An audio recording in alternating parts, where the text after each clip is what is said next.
Hello friends, எல்லோருக்கும் வணக்கம். Welcome to young investor channel. Actually Sunday episode எப்போவுமே பார்த்தீங்கன்னா 3 o'clock முன்னாடியே உங்களுக்கு கிடச்சிடும் வீடியோ. ஸோ இன்னைக்கு கொஞ்சம் டிலே ஆகிடுச்சு. ஏன்னா வெளியே சர்ச்சில் ஃபங்க்ஷனால அங்கே போனதுனால டிலே ஆகுது வீடியோ இன்னைக்கு. ஸோ கொஞ்சம் லேட்டாக தான் ரெக்கார்ட் பண்ண முடியுது. ஸோ ஃபஸ்ட்டு பார்த்தீங்கன்னா 2 முக்கியமான ஐபிஓஸ் மார்க்கெட்டுக்கு வருது. ஒன்று வந்து ஒர்க்கலா இந்தியா ஐபிஓ, இன்னொன்று வந்து பார்த்தீங்கன்னா லென்ஸ்கார்ட் ஐபிஓ. ஸோ இன்னும் நிறைய ஐபிஓஸ் வந்து மார்க்கெட்டில் பெரிய பெரிய ஐபிஓஸ் எல்லாமே வருது. ஸோ எல்லாமே அப்ளை பண்ணலாம்.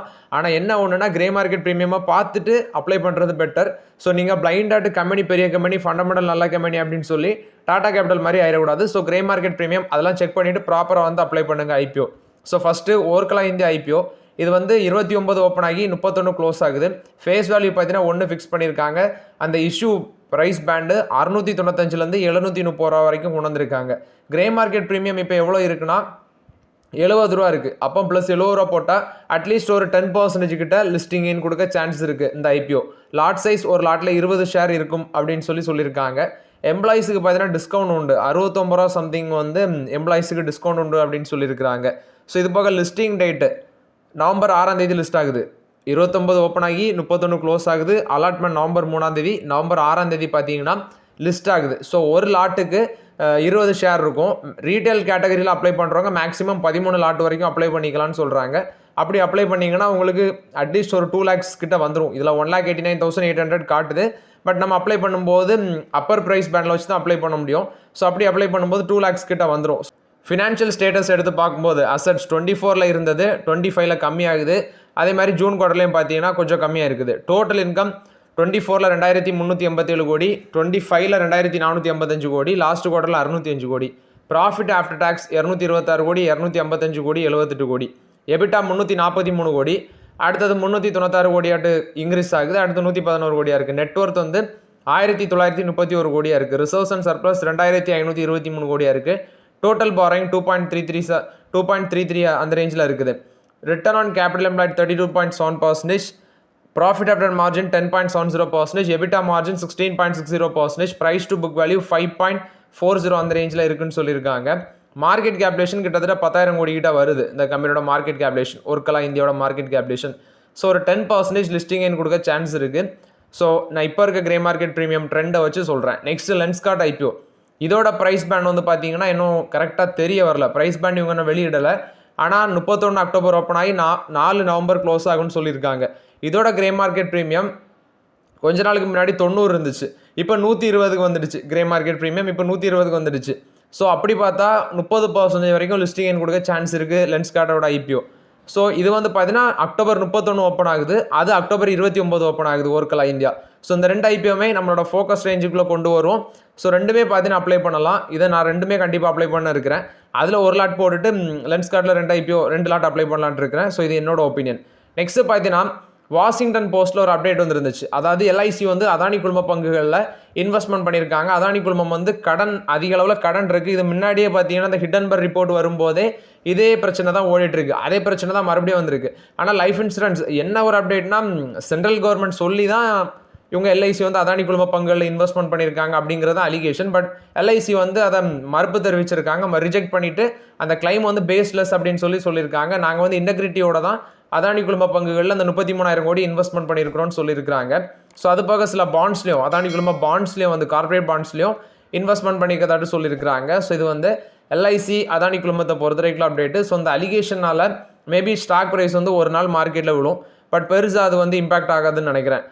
Next Aditya Birla Sun Life asset management கம்பெனியோட கியூட் ரிசல்ட்ஸ் வந்திருக்கு. ப்ராஃபிட் ஃப்ளாட்டாக இருக்குது, 241 கோடி. இது போக ரெவன்யூ இந்த குவார்ட்டரில் 9% இம்ப்ரூவ் ஆயிருக்கு, 461 கோடியாக இருக்குது. Asset under management 4.25 lakh crore இருக்குது, 11% வளர்ந்துருக்கு. ஃபர்ஸ்ட் ஆஃப் ஃபினான்ஷியல் 26ல் ப்ராஃபிட் ஆஃப்டர் டேக்ஸ் 518 கோடியாக இருக்குது, 8% இன்க்ரீஸ் ஆயிருக்கு. ரெவன்யூ ஃப்ரம் ஆப்ரேஷன் 12% இன்க்ரீஸ் ஆயிருக்கு, 909 கோடியாக இருக்குது. ஸோ இது வந்து பார்த்தீங்கன்னா ஆதித்யா பிர்லா சன்லைஃப் ஏஎம்சி அவங்க போஸ்ட் பண்ண ரிசல்ட்ஸ் அப்டேட்டு. ப்ராஃபிட் வந்து ஃப்ளாட்டாக தான் இருக்குது. நெக்ஸ்ட் ஆர்பிஎல் பேங்கும் ஜிரோதாவும் பார்த்தீங்கன்னா ஒரு பார்ட்னர்ஷிப்பில் வராங்க. இது என்ன மாதிரி பார்ட்னர்ஷிப்னா, ஆர்பிஎல் பேங்க் வந்து ஜிரோதாவோட அந்த கஸ்டமர்ஸுக்கு வந்து பேங்க் அக்கௌண்ட் ஓப்பன் பண்ணுற மாதிரி, கிட்டத்தட்ட 160 மில்லியன் ப்ரோக்கிங் கிளைண்ட்ஸுக்கு ஓப்பன் பண்ணுற மாதிரி. ஸோ இது எப்படி போகணும்னா, ஆல்ரெடி இவங்க ஜிரோதா வந்து ஐடிஎஃப்சி ஃபர்ஸ்ட் பேங்க் கூட வச்சுருக்காங்க.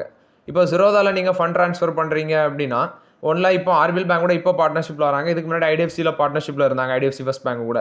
ஸோ அந்த பேங்க்கில் நீங்கள் அக்கௌண்ட் வச்சுருக்கீங்க, ஃபண்டு வந்து அதில் ட்ரான்ஸ்ஃபர் பண்ணணும் அப்படின்னா அது சடனாட்டு மார்க்கெட் ட்ரெண்டுக்கு ஏற்றால நீங்கள் உடனுடன் பண்ணிக்கலாம். மற்ற பேங்க்ஸை மாதிரி பண்ணுறதுக்கும் இதில் பண்ணுறதுக்கும், அதாவது இவங்க பார்ட்னர்ஷிப் வச்சுருக்க இந்த 2 பேங்க்கில் பண்ணுறதுக்கும் அக்கௌண்ட் வச்சுட்டு ஜீரோதாவில் ஃபண்ட் ட்ரான்ஸ்ஃபர் பண்ணுறதுக்கும் ஒரு ஈஸினஸ் இருக்கும். அதில் கொஞ்சம் ஏதாவது ப்ராசஸ் கொஞ்சம் லென்த்தி ப்ராசஸ் இருக்கும், இதில் கொஞ்சம் ஈஸியாக இருக்கும். ஸோ இப்போ என்ன மாதிரி பண்ணுறாங்கன்னா 160 மில்லியன் ப்ரோக்கிங் கிளைண்ட்ஸுக்கு வந்து, அதாவது ஜீரோதாவோட ப்ரோக்கிங் கிளைண்ட்ஸுக்கு ஆர்பிஎல் பேங்க் வந்து அக்கௌண்ட் ஓப்பன் பண்ணுறதுக்கு பேச்சுவார்த்தையில் இருக்கிறாங்க.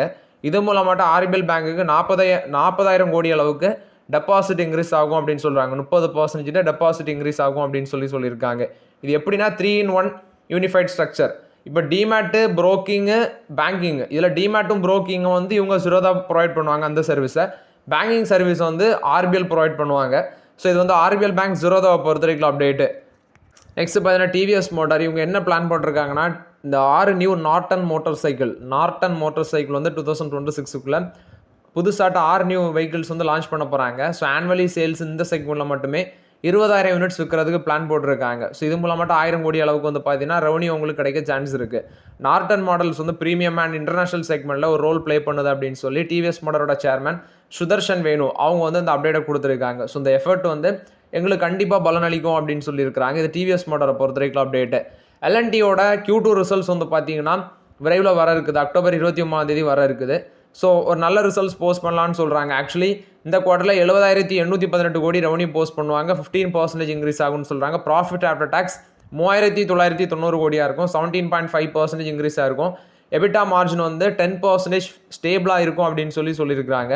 பட் ஆர்டர் தான் இவங்களுக்கு எப்படின்னு தெரில. இப்போ ஜிசிசி ரீஜன்லேருந்து எவ்வளோ ஆர்டர் கிடச்சிருக்கு, நெக்ஸ்ட் வந்து டொமஸ்டிக் ஆர்டர் எவ்வளோ, இன்டர்நேஷனல் ஆர்டர் எவ்வளோ, அதெல்லாமே பார்க்கணும்.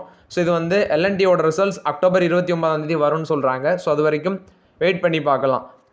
பிரிகேட் ஹோட்டல் வெஞ்சர்ஸோட Q2 ரிசல்ட்ஸ் ப்ராஃபிட் 58% இன்க்ரீஸ் ஆயிருக்கு. 11 கோடி பண்ணியிருக்கிறாங்க. டோட்டல் ரெவன்யூ 130 கோடியாக இருக்குது. 20% இன்க்ரீஸ் ஆயிருக்குன்னு சொல்கிறாங்க. ஸோ ஆக்சுவலி எபிட்டா வந்து 9% இன்க்ரீஸ் ஆயிருக்கு. 41 கோடியாக இருக்குது.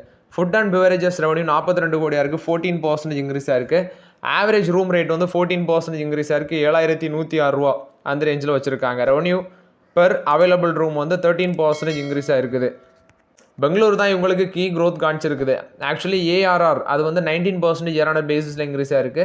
8,738 ரூபா அந்த ரேஞ்சில் இருக்குது. ஆப்ரேஷனல் குறிப்பாட்டு எஸ்பி ஸ்டைல் மைசூரு அவங்க வந்து Q3 வந்து பார்த்தீங்கன்னா புதுசாட்டு ஹோட்டல்ஸ் வந்து ஆப்ரேஷனலுக்கு வரும்னு சொல்கிறாங்க. ஃபர்ஸ்ட் ஆஃப் ஃபினான்ஷியல் 26ல் டோட்டல் ரெவன்யூ 255 கோடியாக இருக்குது. 21% இம்ப்ரூவ் ஆயிருக்கு. ப்ராஃபிட் ஆஃப்டர் டேக்ஸ் 18 கோடியாக இருக்குது. ரெவன்யூ ஃப்ரம் ஆப்ரேஷனில் அதாவது எபிட்டா பார்க்கும்போது 16% இம்ப்ரூவ் ஆயிருக்கு. 83 கோடியாக இருக்குன்னு சொல்கிறாங்க. ஸோ இவங்க வந்து 3,600 கோடி அடுத்தது புதுசாக இன்வெஸ்ட்மெண்ட் பண்ண போகிறதாட்டும், 9 புது ஹோட்டல்ஸ் வந்து ஆட் பண்ண போகிறதாட்டும், 1,700 கீஸு. ஸோ டோட்டலாட்டு இது மூலமாட்டு பார்த்தீங்கன்னா அவங்களோட போர்ட்ஃபோலியோ 18 ஹோட்டல்ஸ் ஆட்டு இன்க்ரீஸ் ஆகி 3,300 கீஸ் வந்து ஃபினான்ஷியல் 30ல் வந்து இருக்கும் அப்படின்னு சொல்லியிருக்கிறாங்க. ஸோ இது வந்து பிரிகேட் ஹோட்டல் வெஞ்சர்ஸ் கொடுத்த results update. Next NHPC limited இவங்க வந்து பார்த்தீங்கன்னா unit 1 250 megawatt, ambitious 2000 megawatt, Subansiri lower hydro electric project வந்து பார்த்தீங்கன்னா லான்ச் பண்ணியிருக்கிறாங்க. ஸோ இது வந்து சக்ஸஸ்ஃபுல்லாட்டு இங்கே வந்து டர்பைனு இதெல்லாமே ரன் பண்ணலாம் அப்படின்னு சொல்லியிருக்காங்க இந்த ப்ராஜெக்டில். இது வந்து பார்த்தீங்கன்னா NHPC கொடுத்த ஒரு பாசிட்டிவ் அப்டேட்டாக இருக்குது. நெக்ஸ்ட் பார்த்தீங்கன்னா பெயிண்ட் ஸ்டாக்ஸ் நவம்பரில் நல்ல பெர்ஃபார்மன்ஸ் கொடுத்த பெயிண்ட் ஸ்டாக்ஸ். இதில் சிர்கா பெயிண்ட்ஸ் இந்தியா லிமிடெட் 2,817 கோடி மார்க்கெட் கேப்லேஷன் இருக்குது. Net profit margin 12.94 crores. Kansai Nerolac paints limited 20,766 கோடி மார்க்கெட் கேபிட்டல், 11.98 இருக்குது net profit margin. Asian paints 2,40,085 கோடியாக இருக்குது. 10.59% இருக்குது net profit margin. Indigo paints 4,953 கோடியாக இருக்குது மார்க்கெட் கேபிடலைசேஷன், 10.43% இருக்குது net profit margin. Berger paints limited 63,121 கோடியாக இருக்குது மார்க்கெட் கேபிடலைசேஷன், 10.11% இருக்குது நெட் ப்ராஃபிட் மார்ஜின். ஸோ இதில் வந்து பார்த்தீங்கன்னா இதெல்லாம் பெயிண்ட் கம்பெனிஸ் இந்த ரேஞ்சில் இருக்குது. பட் வேல்யூஷன் வச்சு பார்க்கும்போது எனக்கு தெரிஞ்சு எதுவுமே நமக்கு செட் ஆகிற மாதிரி இல்லை. இதில் சிர்கா பெயிண்ட் எடுத்து பார்க்கும்போது சிர்கா பெயிண்ட்ஸு Q1 வந்து அவங்களோட ரெவன்யூ ஃப்ரம் ஆப்ரேஷன் 114 கோடி, 45% க்ரோத் இருந்துச்சு. குவார்டர் பேசிஸில் 13% க்ரோத் இருந்துச்சு. ப்ராஃபிட் ஆஃப்டர் டேக்ஸ் 14 கோடியாக இருந்துச்சு. இயர் பேசிஸில் 39%, குவார்டர் பேஸில் ஒரு ஃப்ளாட் இன்க்ரீஸ் இருந்துச்சு. ரிட்டர்ன் ஆன் கேபிட்டல் எம்ப்ளாய்டு இதில் 16.73% இருக்குது. ரிட்டர்ன் ஆன் ஈக்விட்டி 14.91% இருக்குது. அதே கன்சாய் நியூரோலாக் பெயிண்ட்ஸ் எடுத்து பார்க்கும்போது ரெவன்யூ ஃப்ரம் ஆப்ரேஷன் 2,087 கோடி, 1.5% பார்த்தீங்கன்னா க்ரோத் இருந்துச்சு. எபிட்டா 311 கோடி, ஆனால் 6% டிக்ளைன் ஆயிருந்துச்சு. இதில் இவங்களோட return on capital employed 22.31%, return on equity 19.04% இருக்குது. ஏஷியன் பெயிண்ட்ஸுக்கு எடுத்து பார்க்கும்போது இது வந்து ரொம்பவே லெகசி உள்ள கம்பெனி, ரொம்பவே ஒரு லாங் டேர்மில் சர்வே ஆகிற கம்பெனி. இதோட நெட் சேல்ஸ் ஃப்ளாட்டாக பார்த்தீங்கன்னா டிக்ளைன் இருந்துச்சு, 8,924 கோடியாக இருந்துச்சு. Net profit 6% விழுந்துருந்துச்சு. நெட் ப்ராஃபிட் வந்து விழுந்துருந்துச்சு, 1,099 கோடியாக இருந்துச்சு. ஸோ இதோட return on capital employed 23.99%, return on equity 18.58% இருக்குது. இண்டிகோ பெயிண்ட்ஸ் லிமிடெட் இதோட Q1 ஃபினான்ஷியல் 26 எடுத்து பார்க்கும்போது 294 கோடி ரெவன்யூ பண்ணியிருக்காங்க. ஆனால் அது ஃப்ளாட்டாக இம்ப்ரூவ் ஆயிருக்கு. ப்ராஃபிட் வந்து 26 கோடி பண்ணியிருக்காங்க, அது ஃப்ளாட்டாக விழுந்திருக்கு. ரிட்டர்ன் ஆன் கேபிட்டல் எம்ப்ளாய்ட் 17.25% இருக்குது. ரிட்டர்ன் ஆன் ஈக்விட்டி 14.67% இருக்குது. பர்கர் பெயிண்ட்ஸ் இவங்களோட ரெவன்யூ 3,200 கோடியாக இருந்துச்சு, 3.5% இன்க்ரீஸ் ஆயிருந்துச்சு. அதே நெட் ப்ராஃபிட் 315 கோடி, 11% டிக்ளைன் ஆயிருக்குது. ரிட்டர்ன் ஆன் கேபிட்டல் எம்ப்ளாய்ட் 24.19% இருக்குது. ரிட்டர்ன் ஆன் ஈக்விட்டி 20.43% இருக்குது. ஸோ ஓகே ஃப்ரெண்ட்ஸ், ஆக்சுவலி இந்த வீடியோவில் சில இம்பார்ட்டன்ட் அப்டேட்ஸ் எல்லாமே டிஸ்கஸ் பண்ணோம். அந்த வீடியோ உங்களுக்கு பயனுள்ளதாக இருந்துச்சுன்னா லைக் பண்ணுங்கள், சப்ஸ்கிரைப் பண்ணுங்கள், கமெண்ட் பண்ணுங்கள். Okay friends, thank you.